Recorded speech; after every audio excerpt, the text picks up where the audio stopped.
Welcome to the Storyteller's Moon, a place where every tale carries you into a world of passion, mystery, and unforgettable emotion. This story will pull you in, so find a quiet corner, let your heart open, and step into the journey. Healing Notes. Part 1. The Meeting. The fourth pump clicked steadily, its rhythmic pulse filling the hospital room like a distant drumbeat. Alana Carter checked the tubing one more time, careful hands adjusting the flow. The teenager in the bed, Malik, had been lucky. A mild concussion, a fractured wrist, bruised ribs. He would heal. His sneakered feet poked out from under the blanket. One shoe scuffed, the other with a sticker peeling at the corner.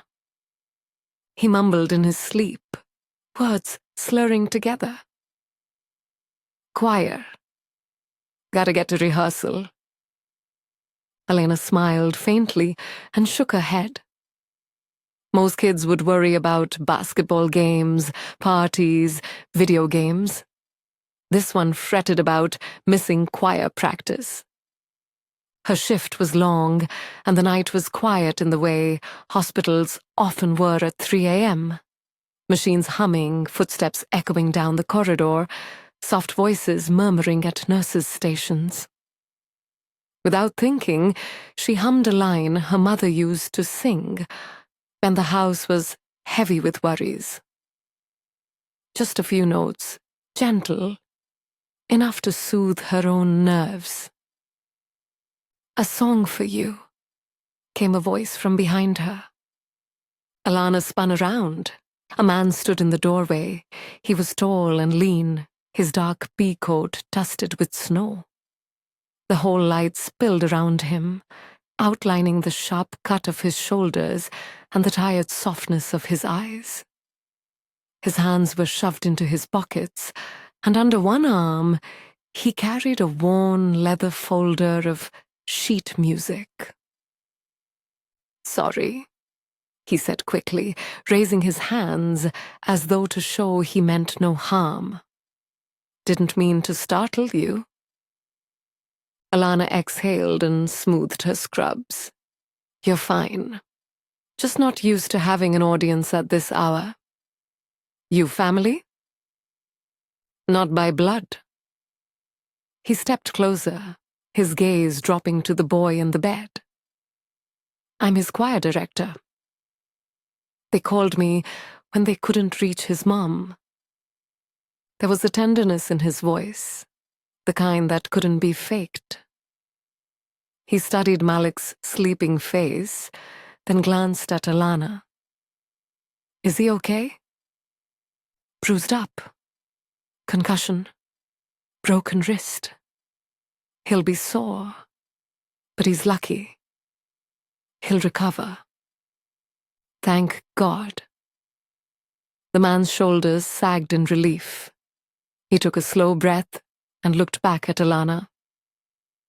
"I'm Elijah Brooks."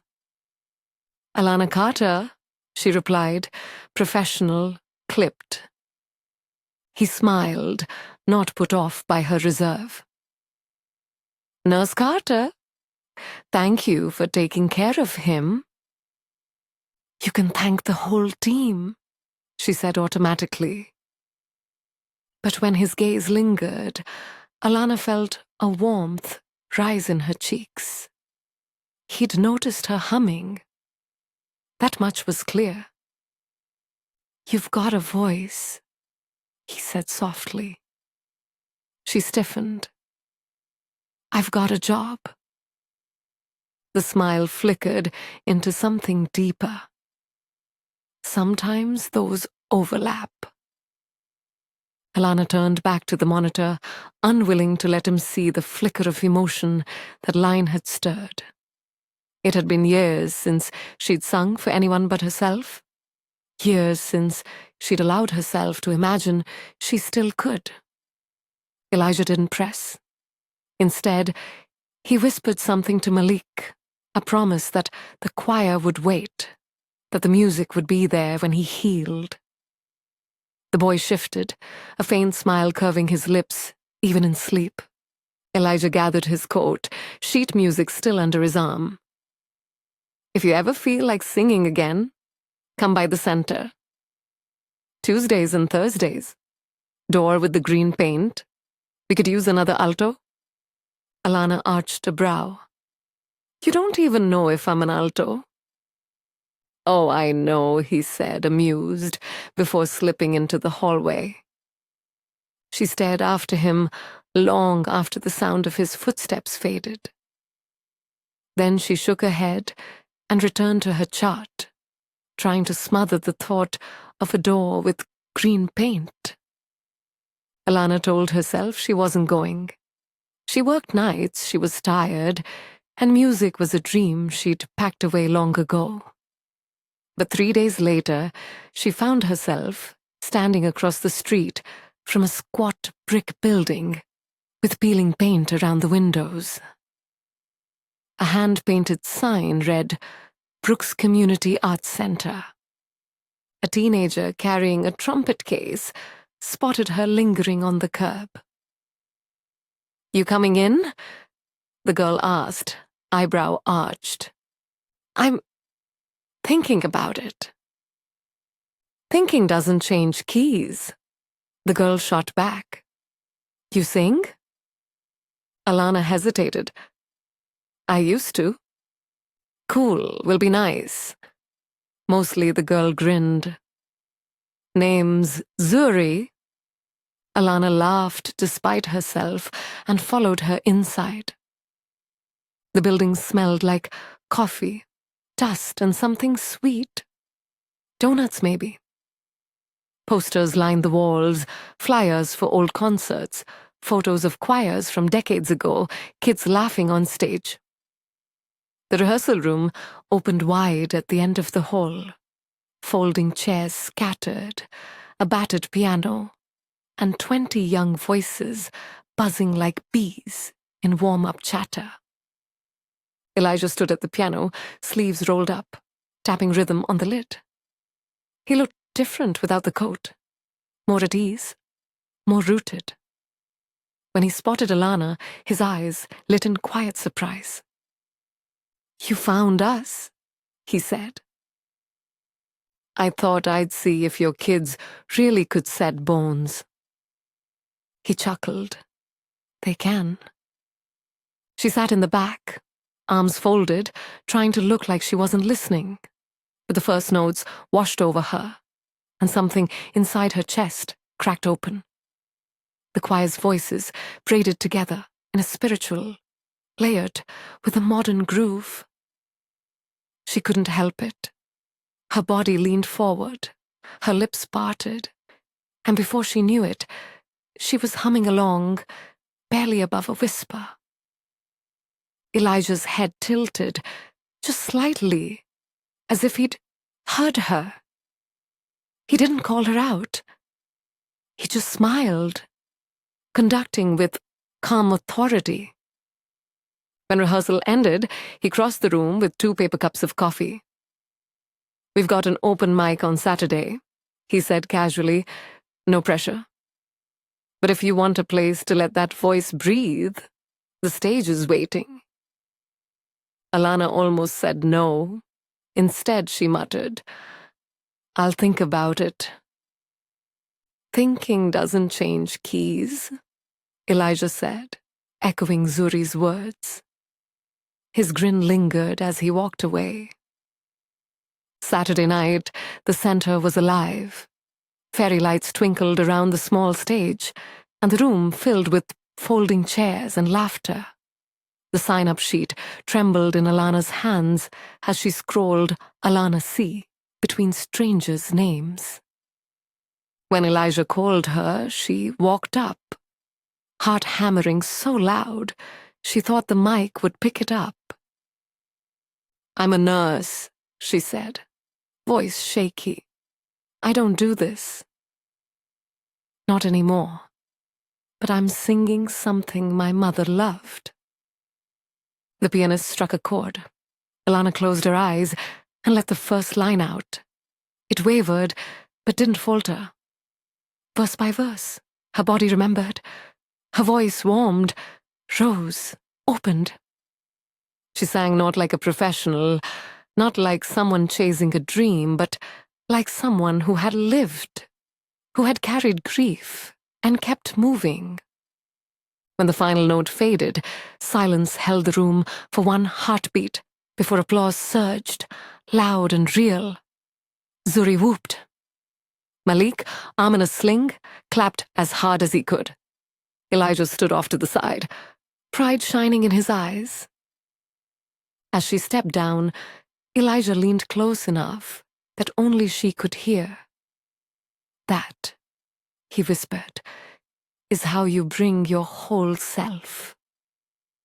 Alana smiled, shaking, tears stinging her eyes. For the first time in years, she felt alive. Part 2. The weight. The hospital smelled of antiseptic and exhaustion. Alana had grown used to it, though some nights the weight of the place sat heavier on her chest. She was midway through another night shift when they rushed in a man clutching his side, his coat soaked dark. He looked like somebody's uncle who used to tell 2 long stories on porches in the summer. His voice shook as he called her baby girl, then apologized, embarrassed, even through the pain. She held his hand as they ran him through imaging, promising him he'd be okay, promising him he'd see his granddaughter graduate. She meant it when she said it. But medicine doesn't always bend to promises.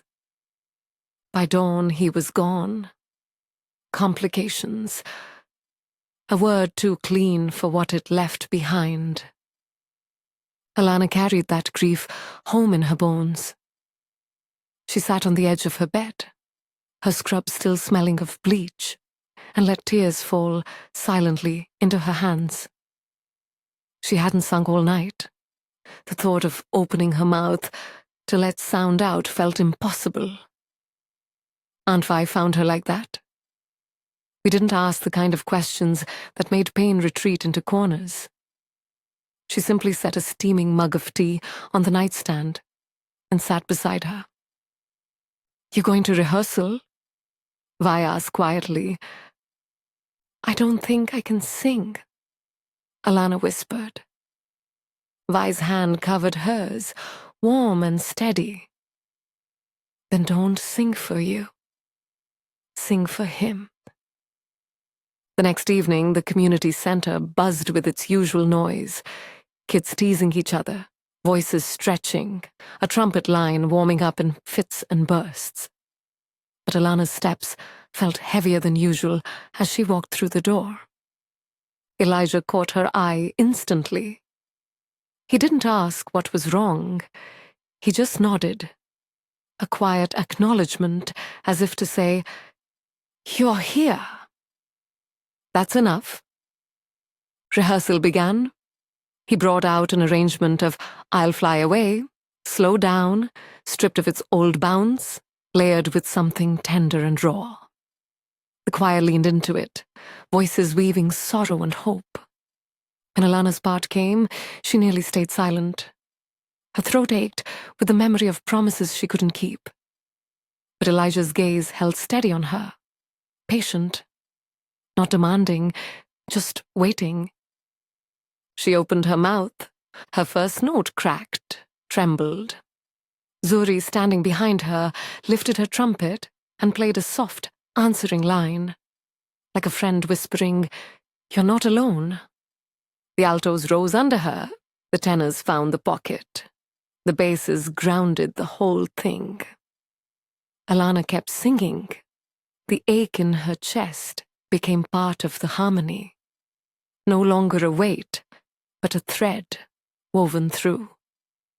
By the end, her face was wet with tears, and the room was quiet in reverence.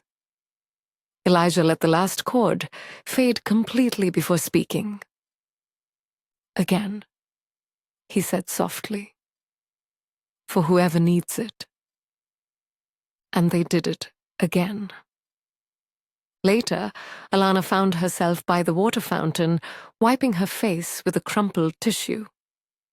Elijah leaned against the wall nearby, his thermos in hand. He didn't pretend not to notice her tears, but he didn't pry either. "Naomi used to sing that one," he said, voice low. Alana turned to him. "Naomi?" "My wife." He touched the chain at his collar, where a small gold ring hung. "She passed 3 years ago. Breast cancer. She was 31. Alana's throat tightened. "I'm so sorry." "She was a nurse, too," he said with a faint smile. "Played piano on Sundays. Said both jobs were just different ways to keep people alive." Alana swallowed hard. "She sounds like someone I'd have liked." "She would have liked you," Elijah replied simply. He looked down at the ring, thumb rubbing its edge. "I didn't think I'd keep going. But the kids kept showing up here like waves, and I realized I had to stand somewhere steady, so they had something to hold on to." For a long moment, they stood in silence, listening to Zuri in the background, trying to outblast Malik's drumbeat. Life carried on, even when it broke. Alana finally whispered, "Maybe music's the only rope we've got." Elijah's eyes flicked up to hers. "That's exactly what Naomi used to say." The weeks that followed carried them into planning something bigger, a community concert. It was Elijah's idea, but Alana threw herself into it with the determination she usually reserved for long shifts. She made spreadsheets for volunteers, wrangled programs, called in favors from hospital friends. Aunt Vi organized the ushers with military precision, clipboard in hand. Flyers went up around the neighborhood. Soul repair. Community concert at Linwood Church. The kids buzzed with excitement. Malik's sling was gone, his drumming steady again. Zuri pestered Elijah about giving her a trumpet feature in the second verse. "Because it's genius, Mr. Brooks," she insisted, "and you know it." Alana found herself rehearsing late, her voice stronger each time. Elijah began to trust her with more, an alto run here, a solo line there. Sometimes he'd sit at the piano, head bent, and ask, "Try this with me." The music became a place where their griefs didn't clash, but blended, shaping something new. One night after rehearsal, Alana lingered as the others left. The sanctuary of the old church smelled of wood polish and dust, the stained glass windows dim in the streetlight glow. "What if I fail?" she asked suddenly. "What if I stand up there and prove I'm not what I used to be?" Elijah closed the piano lid gently. "Then sing like someone who's lived." His gaze softened. "That's more than enough." The night of the concert arrived cold and sharp, Detroit winter pressing its hands against every window. But inside the church, warmth pulsed like a heartbeat. Families filled the pews, neighbors pressed shoulder to shoulder, kids wriggling in coats. The stained glass glowed under stage lights, colors bending into fire. The choir opened with a lively number, the audience clapping along. Zuri's trumpet rang clear, Malik's beat steady. Each song built on the last, the energy growing, the room rising to meet it. Then Elijah stepped forward.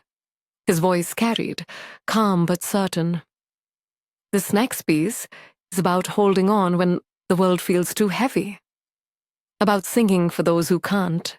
Tonight, Alana Carter is going to lead us." Alana's stomach twisted. She walked onto the stage, the lights blinding for a moment. She saw Aunt Fi in the second row, hand over her heart. She saw a woman she recognized from the hospital, shoulders slumped as if carrying too much. She saw Elijah at the piano, his nod steady, his eyes saying only one thing. When you're ready. She sang. Not perfect, not polished, but whole. Her voice trembled, then steadied. The notes carried her grief, her patient's grief, Naomi's memory, her mother's memory. All of it poured into sound. When she reached the run Elijah had written for her weeks ago, she lifted it higher than before. A clear cry that filled the rafters. The room rose to meet her, applause and tears spilling together. When she finished, the silence before the clapping felt holy. Then the church erupted. Cheers, whistles, stomping feet. People stood, hands lifted, faces wet with tears. Backstage, Elijah found her, his eyes shining. "Thank you," he whispered. "For what?" she asked, voice still trembling. "For singing like someone who knows how to stay." She smiled through her tears. "And for singing like someone who knows how to let go." Part 3. The healing. The concert didn't solve everything. Life never folds up so neatly. Alana still worked nights, still came home bone-tired, still carried losses that no song could erase. Elijah still wore Naomi's ring on a chain, still woke sometimes at 3 a.m. with his hand reaching for a body that wasn't there. But something had shifted. They'd stood in the center of that church, voices woven together, and the city had answered back. From that night on, they weren't just two people carrying their own grief. They were two people carrying it together. Winter thawed into spring. The choir sang at shelters, in school gyms, even once on a makeshift stage in a parking lot when someone's cousin brought out speakers. Alana's voice grew steadier, richer, and she stopped flinching when Elijah suggested she take a lead.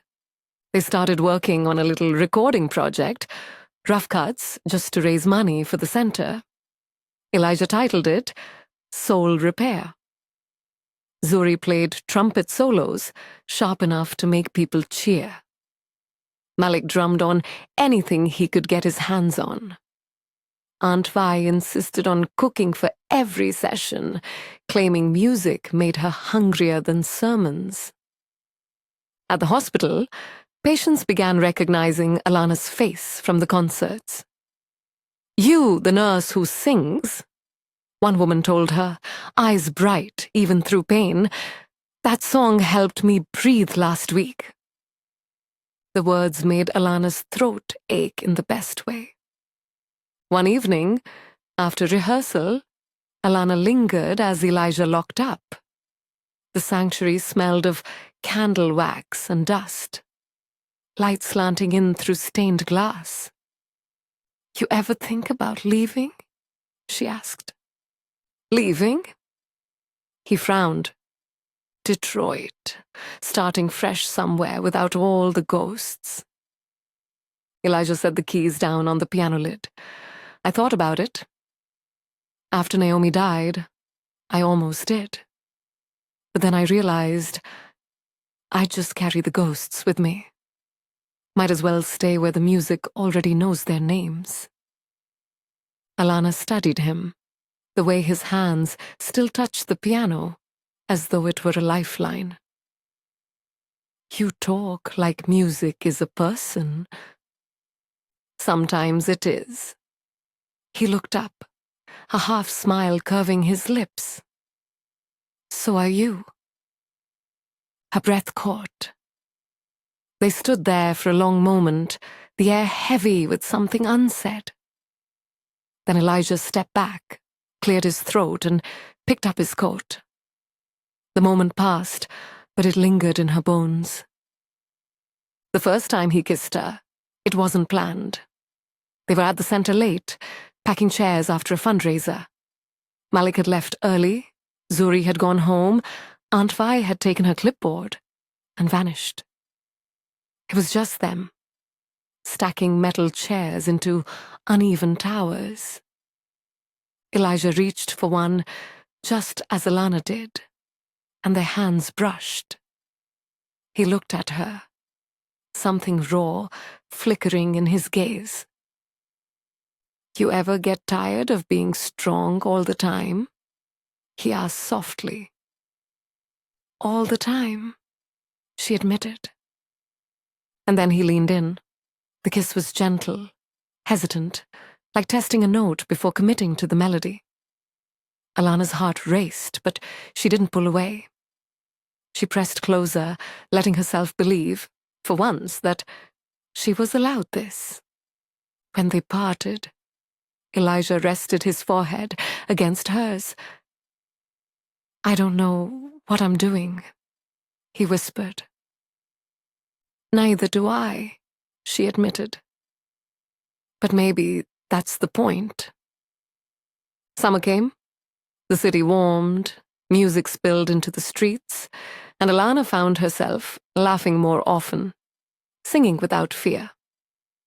She still cried when patience slipped away, still carried grief, but it no longer drowned her. One afternoon, Elijah asked her to meet him at the church. When she arrived, the place was empty except for him at the piano. A single candle flickered on the altar. He took a breath, then walked toward her, chain in his hand. Naomi's ring dangled from it. "I wore this around my neck because I couldn't let her go," he said. His voice was steady but low. But I realized letting go doesn't mean forgetting. It means making space. Carrying someone forward isn't the same as staying in the same room. He slipped the chain into his pocket. Then he dropped to one knee. Alana gasped, hand flying to her mouth. "Marry me," Elijah said simply, "not because either of us is perfect. Not because grief is gone, but because I want to sing with you, even on the days we don't have a song." Her eyes blurred with tears. She laughed and cried all at once. "Yes," she whispered, then louder. "Yes." He slid a new ring onto her finger, a modest band, but it gleamed brighter than anything she'd ever worn. He kissed her hand, then her lips, and the church seemed to breathe with them.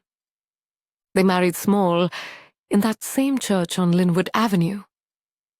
The choir sang, Aunt Vi cried louder than anyone. Zuri played trumpet until her cheeks turned red. Malik kept time on a borrowed snare. Alana walked down the aisle in a simple white dress, flowers from neighbors filling the pews with scent. Elijah stood waiting, his eyes full of steady fire. They spoke vows not from a book, but from their hearts. Alana promised presence over perfection. Elijah promised laughter, even in sorrow. They sealed it with a kiss that felt like both a beginning and a continuation.